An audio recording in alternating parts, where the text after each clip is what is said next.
बिहार विधानसभा का चुनाव दिनों दिन दिलचस्प होता जा रहा है। रहस्य और रोमांच के तत्व भी इसमें बढ़ते जा रहे हैं। पहले जहां दो कोणीय संघर्ष लग रहा था कि एक एनडीए का खेमा रहेगा, एक महागठबंधन का खेमा रहेगा और इन्हीं के बीच मुकाबला होगा, वहीं अब कई कोणों में मतदाता विभाजित होंगे, ऐसा देखने में आ रहा है। अभी जो दृश्य दिख रहे हैं, क्योंकि इन दो प्रमुख गठबंधनों के अलावे कई अनेक गठबंधन बन गए हैं। सबसे दिलचस्प चुनाव में परिस्थिति ये पैदा हो गई कि लोजपा जो कल तक एनडीए का अभिन्न अंग थी, वो अब एनडीए से अलग हो गई है। और अलग भी कैसे हुई? जो दिल्ली में एनडीए है उसमें वो शामिल है, उसके प्रतिनिधि रामविलास पासवान केंद्र सरकार में मंत्री हैं, मगर बिहार में लोजपा एनडीए का हिस्सा नहीं है। ये एक अजीब दुविधा वाली स्थिति है, जिसको लेकर के काफ़ी भ्रम फैला हुआ है। पार्टी के नेताओं से लेकर के कार्यकर्ताओं तक और वोटरों में भी ये भ्रम फैला हुआ है कि आखिर ये हो क्या रहा है। ये चर्चा जोरों पर है कि लोजपा और भाजपा का अंदरूनी तालमेल है, गठबंधन है और एक दोनों के बीच समझदारी है कि मिलजुल करके लड़ेंगे हम, और जदयू का जो खेमा है उसको कमज़ोर करेंगे। ऐसी समझदारी दोनों के बीच विकसित हुई है। ये चर्चा आम है, हम नहीं कर रहे। ये जो लोगों में चर्चा है, राजनीतिक गलियारों में चर्चा है, उसके आधार पर हम ये बात कह रहे हैं। क्या है सच्चाई? इससे लोजपा को क्या हासिल होगा? जहां लोजपा अभी केंद्र में मंत्री थी, गठबंधन के एनडीए के साथ अगर वो लड़ती तो 2 सीट से उसकी सीटों की संख्या भी बढ़ती विधानसभा में, मगर उसने अलग चुनाव में जाने का फैसला क्यों किया और उससे इसको क्या फ़ायदा होगा? अभी एक और चर्चा तथ्य ये आया कि जो राजेंद्र सिंह थे, बिहार बीजेपी के उपाध्यक्ष और संघ में लंबे समय तक प्रचारक रहे, वो लोजपा में शामिल हो गए और टिकट लेकर के अब लोजपा के उम्मीदवार हो गए हैं। रामेश्वर चौरसिया जो राष्ट्रीय मंत्री भी रहे बीजेपी के, बिहार की राजनीति में भी काफ़ी सक्रिय रहे, विधायक रहे, उनका क्षेत्र भी जदयू के खेमे में चला गया, जो विधानसभा क्षेत्र था। तो वो भी लोजपा के संपर्क में थे और उन्होंने उसका सिंबल भी ले लिया था, मगर अंत समय में मान मनोबल करके उनको वापस फिर बीजेपी ने अपने खेमे में शामिल कर लिया है। माना ये जा रहा है कि जैसे अगले फेज के कैंडिडेट की घोषणा होगी तो भाजपा से लोजपा में ये जाने की प्रक्रिया और बढ़ेगी, और एक तरह से ये कहा जा रहा है कि लोजपा जो है बिहार में बीजेपी की बी टीम बन गई है। क्या होगा इसका परिणाम? रिजल्ट क्या आएगा? किसको क्या फ़ायदा होगा? इन तमाम बातों पर हम चर्चा करेंगे। हमारे साथ हैं देश प्राण के संपादक और वरिष्ठ पत्रकार अनिल विभाकर जी। अनिल जी, आपका स्वागत है। धन्यवाद। जो दृश्य आप देख रहे हैं इसमें रहस्य भी है, रोमांच भी है, कुछ लुका छिपी भी है। आखिर ऐसा क्या है कि लोजपा अलग हो गई और क्यों ये चर्चा है कि दोनों के बीच, लोजपा और भाजपा के बीच कुछ साठगांठ है? तो चुनाव के समय तो वैसे आम तौर पर बिखराव होता है गठबंधनों में, कोई नई बात नहीं है।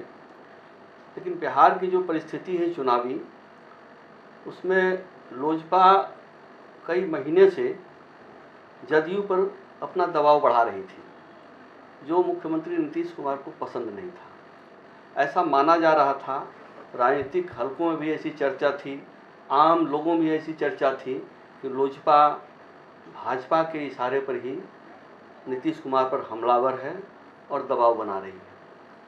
लेकिन नीतीश जी ने भाजपा पर ऐसा दबाव बनाया कि लोजपा को बाहर जाना पड़ा। ये नीतीश जी के दबाव में भाजपा बुरी तरह अभी घिरी हुई है। यानी पहला दाव जो है वो उल्टा पड़ गया लोजपा का पहला दाव उल्टा पड़ गया। और चाहे लाख दावे कर लें कि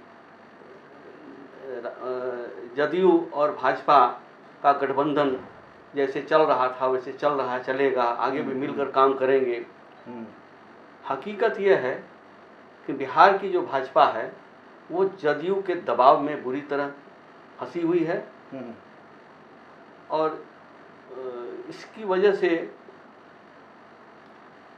आप देखा होगा आपने, कल 3 बजे जदयू और भाजपा की प्रेस कॉन्फ्रेंस की निर्धारित थी जी। लेकिन ऐसी चर्चा है जो हम्म, सूत्र बताते हैं हम्म, कि नीतीश जी ने साफ साफ प्रेस कॉन्फ्रेंस में जाने से इनकार कर दिया और ये कहा भाजपा को जी। कि यदि आप लोगों ने यह मैसेज स्पष्ट रूप से, यह संदेश स्पष्ट रूप से नहीं दिया कि नीतीश एनडीए में, बिहार एनडीए में नीतीश को जो नेता नहीं मानेंगे उनके लिए एनडीए में जगह नहीं है, अगर यह संदेश भाजपा ने स्पष्ट रूप से नहीं दिया तो मैं प्रेस कॉन्फ्रेंस में नहीं जाऊंगा। ये नीतीश जी का दबाव था और इस दबाव के कारण 3 बजे की प्रेस कॉन्फ्रेंस तो रद्द हुई, टली ही। बिहार भाजपा के प्रदेश अध्यक्ष डॉक्टर संजय जायसवाल को 44 सेकंड की प्रेस कॉन्फ्रेंस करनी पड़ी, महज 44 सेकंड की। अद्भुत है, ये करनी पड़ी, जिसमें उन्होंने कहा कि भाजपा एनडीए में उसके लिए कोई जगह नहीं है जो नीतीश जी को नेता नहीं मान रहा हो। जो नीतीश कुमार को नेता मानेगा वही एनडीए में रहेगा। इसके बाद 44 सेकंड का, अमूमन जबकि प्रेस कॉन्फ्रेंस घंटों चलते हैं और उसके बाद सवाल जवाब होता है। उन्होंने जवाब ही नहीं दिया किसी संवाददाता का, उठ के चल दिया उन्होंने। अच्छा, सिर्फ यही कहने के लिए लगता है आए थे 44 सेकंड में यही कहा उन्होंने। और इसके बाद 5 बजे प्रेस कॉन्फ्रेंस हुई जिसमें नीतीश जी ने साफ साफ कहा कि हम लोगों में कोई विवाद नहीं है, कोई भ्रम की स्थिति नहीं है। 122 सीट पर जदयू लड़ेगा और 121 सीट पर भाजपा लड़ेगी। जदयू अपने कोटे से हमको सीट देगा और भाजपा अपने कोटे से सहनी जी को पार्टी को टिकट देगी। ये तो लेकिन उसमें उसमें भी एक बड़ी बात यह है, दबाव का बता रहा हूँ, दबाव कैसे है। आप देख लीजिए, प्रेस कॉन्फ्रेंस में नीतीश जी ने जब अपना बयान जारी कर दिया, उसके बाद उन्होंने कहा भाजपा की तरफ से, जो भाजपा के बिहार प्रभारी हैं भूपेंद्र यादव, उनको बोलने के लिए कहा, कब आप बोलें। जबकि चुनाव प्रभारी बिहार के देवेंद्र फडणवीस हैं, उनको एक तरह से औकात बताई है उन्होंने। तो इस तरह से लगता है भाजपा पूरी तरह जदयू के दबाव में है। इसका दांव जो है और इसके जिम्मेदार जो है भाजपा का नेतृत्व है यहाँ का। लोजपा ने आखिर ऐसा क्यों किया? क्या ये आत्मघाती कदम है या उसका फायदा होगा इसमें? नहीं, लोजपा के लिए आत्मघाती कदम नहीं है। इसलिए आत्मघाती कदम नहीं है कि लोजपा के बिहार में सिर्फ 2 विधायक हैं और अलग होकर लोजपा जब चुनाव लड़ रही है तो निश्चित तौर पर इससे ज़्यादा विधायक उसके दल में होंगे, उसके जीतेंगे। उसके पास सीटों की कोई सीमा है नहीं। और आप देख रहे हैं असंतुष्ट जो हो रहे हैं भाजपा से, वो लोजपा की टिकट पर खड़े हो रहे हैं। उनके लिए द्वार खुल गया है। जैसे राजेंद्र सिंह की चर्चा अभी आपने की है, तो इसी तरह रामेश्वर चौरसिया के बारे में चर्चा हो रही थी। और भी कई लोग हैं जो लाइन में लगे हुए हैं। तो उसके लिए तो लोजपा के लिए द्वार खुला हुआ है और इतना तय है कि 2 सीट से ज़्यादा सीट उसको आएगी चुनाव में। तो उसके लिए तो फायदेमंद है सौदा ये। और ये जो कहा जा रहा है कि लोजपा और बीजेपी के बीच कुछ अंडरस्टैंडिंग है, तालमेल है, इसमें कितनी सच्चाई है? मैं कह रहा हूँ तालमेल, देखिए शुरुआत में तो इसमें कोई संदेह नहीं है, मुझे लगता कि लोजपा ने जो दबाव बनाया उसके पीछे भाजपा है। वो भाजपा के इशारे पर ही उसने नीतीश कुमार पर दबाव बनाया, जदयू पर दबाव बनाया, नीतीश कुमार की आलोचना की, उस पर हमलावर रहा। इसमें तो और बीजेपी खामोश रही। हाँ, बीजेपी खामोश रही। इसमें तो लगभग तय है, इसमें कोई दो मत नहीं है। लेकिन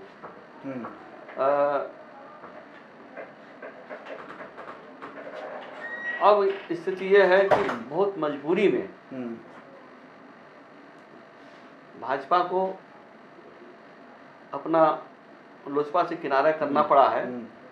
लेकिन लोजपा का जो स्टैंड है वो अब भी साफ है। अभी तक अगर चुनाव में ऐसी नौबत आती है कि सरकार बनाने में भाजपा को कोई दिक्कत हो कहीं दिक्कत हो। केंद्र में भी तो है ही है साथ, केंद्र से तो अलग हुई नहीं लोजपा, सिर्फ बिहार में अभी अलग हुई है एनडीए से। तो उसने तो पहले भी घोषणा की है कि हम एनडीए के साथ हैं, हम प्रधानमंत्री नरेंद्र मोदी के साथ हैं। नहीं तो बीजेपी की मंशा क्या थी? बीजेपी क्यों लोजपा को संरक्षण दे रही थी? दिक्कत यह है, बीजेपी की मंशा यह थी कि देखिए बीजेपी, सवाल यहाँ देखिए आप, महत्वपूर्ण बात यह है कि बीजेपी को के केंद्रीय नेतृत्व को आखिर बिहार में चुनाव प्रभारी के रूप में अलग से देवेंद्र फडणवीस को क्यों भेजना पड़ा? बिहार के प्रभारी डॉक्टर भूपेंद्र यादव तो हैं, पहले भी थे, हैं, लेकिन एक चुनाव प्रभारी के रूप में भेजना पड़ा अलग से। मतलब यह है कि भूपेंद्र यादव पर केंद्रीय नेतृत्व को भी उसकी भूमिका पर बहुत भरोसा नहीं था, तभी एक भेजना पड़ा। लेकिन बिहार का जो नेतृत्व है वो चलने नहीं दे रहा है, देवेंद्र फडणवीस को भी चलने नहीं दे रहा। हाँ। और ऐसी परिस्थितियां बनी हैं कि केंद्रीय नेतृत्व भी इसमें कुछ कर नहीं पाया बिहार में, और नीतीश कुमार हावी हैं। नीतीश कुमार हावी हैं। केंद्रीय नेतृत्व के पास बिहार में कोई सीएम का चेहरा ही नहीं है, न बनने दिया अभी तक।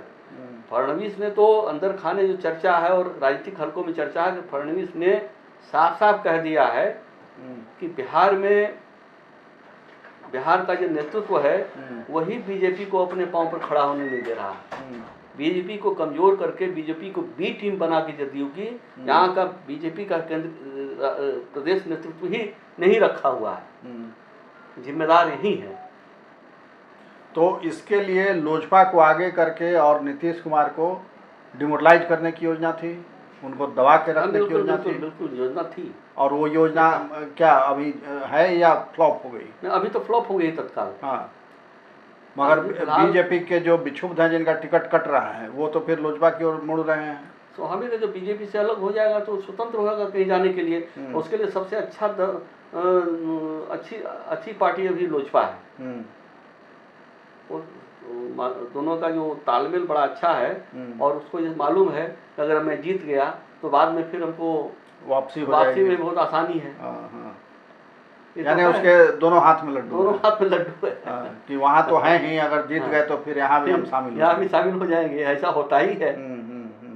तो ये यानी ये जो रहस्य रोमांच अभी है राजनीति का, ये आगे भी कायम रहने वाला है। चुनाव नतीजे पर सब कुछ निर्भर करता है। फिलहाल स्थिति ये है कि बीजेपी भारी दबाव में है जदयू में नीतीश कुमार की इच्छा, और उसमें सुशील मोदी भी शामिल हैं। अच्छा, मुख्यतः सुशील मोदी ही मुख्य किरदार हैं राजनीति के बिहार में, भाजपा के, जो बीजेपी को जिन्होंने पिछलग्गू पार्टी बना के रख दिया है। अच्छा, जदयू की पिछलग्गू पार्टी जो है बीजेपी हो गई है। मगर दोबारा नीतीश को महागठबंधन के पाले से खींच करके बीजेपी में लाने वाले भी तो वही हैं, सरकार बनवाने वाले भी वही हैं। तो ये तो पीएम एलिमेंट में बता चुके हैं। हाँ, ये कहाँ बोल रहे हैं आप? ऐसी बात यदि करेंगे तो ये तो परिस्थितियां ऐसी थी, नीतीश जी को भी दिक्कत हो रही थी और दोनों की नाभिनाल मिली हुई है। सुशील मोदी और नीतीश कुमार दोनों की नाभिनाल जो है बिल्कुल मिली हुई है। अच्छा, उस सरकार में जब राजद और जदयू की सरकार थी तब भी मोदी जी जो है नीतीश जी से करीब थे, ऐसा नहीं कि उनसे दूरियां बन गई थी। और जब वहाँ संकट आया नीतीश जी पर तो उन्होंने पाला बदल लिया। जिन्होंने कहा कि मिट्टी में मिल जाएंगे लेकिन भाजपा के साथ नहीं जाएंगे, वो आज भाजपा के साथ हैं। राजनीति में कुछ भी होता है, तो ऐसी राजनीति फिर देखने को मिल सकती है। बिल्कुल बिल्कुल बिल्कुल जी, कोई दिक्कत नहीं है। चुनाव के नतीजा पर सब कुछ निर्भर करता है। तो चुनाव का नतीजा क्या आता है उस पर बिहार की राजनीति निर्भर करेगी, और अभी जो रहस्य रोमांच की स्थिति बनी हुई है बिहार की राजनीति में वो कायम रहेगी जब तक कि नई सरकार नहीं बन जाती है। और जो अंदरूनी राजनीति चल रही है, जो खींचतान चल रही है एनडीए के अंदर, उसमें पहले दौर के खेल में नीतीश कुमार भारी पड़े हैं बीजेपी पर, ये कहा जा सकता है। जो हमारे एक्सपर्ट थे अनिल विभाकर जी, उनकी ये स्पष्ट राय है कि चुनाव के बाद हो सकता है कि समीकरण बदल जाए और नीतीश कुमार मुख्यमंत्री न रहें, मगर वो सब कुछ इस पर डिपेंड करेगा कि किसको कितनी सीटें आती हैं। हमारी चर्चा यहीं समाप्त होती है। हमें दीजिए इजाज़त। नमस्कार। चलेगी परिवर्तन की बयार या बनी रहेगी एनडीए सरकार? युवा तेजस्वी का होगा नाम या अनुभवी नीतीश आएंगे काम? बिहार का महासंग्राम सिर्फ एचएस न्यूज पर। देश और दुनिया से जुड़ी सभी प्रमुख खबरों के लिए हमारे चैनल को सब्सक्राइब करें और लेटेस्ट वीडियो पाने के लिए बेल आइकन को जरूर दबाएं। साथ ही हमारे वीडियो को लाइक और शेयर करना ना भूलें।